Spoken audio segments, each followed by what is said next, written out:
Have you ever walked into a room and just felt like one single thing could pull it all together? Well, that's what we're talking about today, the incredible power of mid-century modern lighting. We're going to break down how to master this iconic style, and trust me, it's easier than you think. Okay, let's just jump right in. What you're looking at here is so much more than just a light. It's an entire mood. Changing your lighting is probably one of the biggest impact upgrades you can possibly make in your home. And this quote just hits the nail on the head, doesn't it? This isn't about tearing out your kitchen or knocking down walls. It's about making one single smart, sculptural choice that makes everything else in the room look better.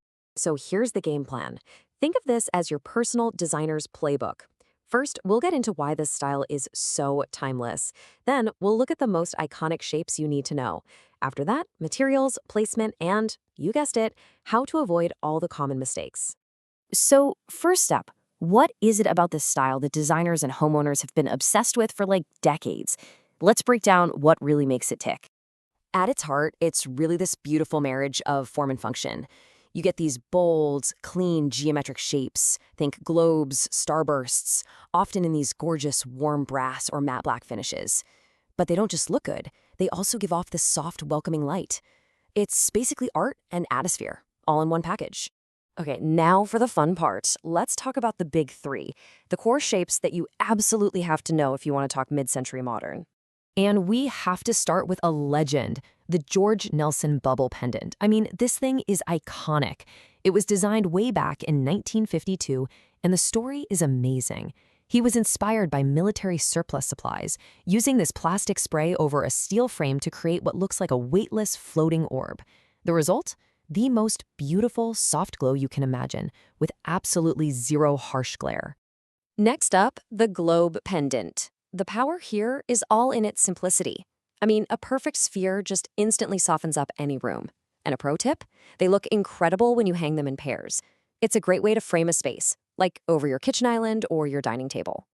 And here you go. This is exactly what I'm talking about.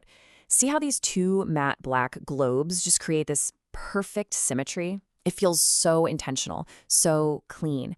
It totally defines that dining area without screaming for attention. And last but definitely not least, if you want a little bit of drama, you go for the Sputnik. I mean, look at it. With those arms radiating out, it's like a starburst. It's an instant focal point. This is one of those fixtures that's less of a lamp and more of a sculpture, a real conversation starter. Okay, so you've picked out your favorite shape. The next big decision is all about materials, because that's what's really going to set the mood for the entire room.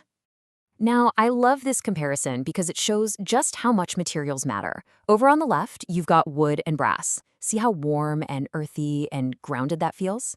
And then on the right, glass and metal. Totally different vibe, right? It's much cooler, sleeker, more airy. But hey, don't for a second think you have to stick to neutrals. The mid-century era was all about bold, optimistic color, and lighting is the absolute perfect place to play with that. So here's the trick. You use color as a strategic pop. This incredible orange pendant works so well because everything else in the room is pretty neutral. It just draws your eye up, injects this shot of energy, and makes the whole space feel so much more personal and curated. All right, you've got the fixture. Now it's time for the nitty-gritty, the little details that make a huge difference. These are the simple rules that designers swear by for getting that placement and that signature glow just right. Okay, get your measuring tape ready, because this is the number you need to remember. When you're hanging a light over a dining table, you want the bottom of the fixture to be between 28 and 34 inches from the tabletop. That's the sweet spot. It gives you great light, but it's high enough that it doesn't block your view of the person across from you. And here it is in the wild. See how hanging this light right in that sweet spot makes this little dining nook feel so intimate and cozy? It really creates a defined space. Now, to get that authentic, warm, retro glow, you gotta pay attention to the bulb. Seriously, look for LED bulbs with a color temperature somewhere between 2700 and 3000 Kelvin. That's the range that gives you that beautiful golden light instead of that cold, sterile, bluish light. And here it is, my absolute secret weapon, and I'm sharing it with you. Always use dimmable bulbs. This is a game changer. It gives you complete control to go from bright, functional light when you're eating dinner to a super soft, ambient glow for later. Okay, we are in the home stretch. Let's finish up with a quick little designer's checklist. This is going to help you sidestep some of the most common lighting mistakes people make. First off, and this is a big one, scale. It is so important. You don't want a teeny tiny pendant looking all sad and lost over a giant dining table, right? And on the flip side, you don't want a massive fixture that just swallows a small room. The goal is always proportion. You want it to feel like a deliberate focal point, not an afterthought. The second mistake is overcrowding the ceiling. You gotta remember, mid-century design is all about clean lines and letting things breathe. So fight the urge to hang a bunch of pendants all jammed together. You want to give each fixture its own space to shine. It's all about that breathing room. So when you put it all together, you can see that mastering this style really just comes down to making thoughtful choices.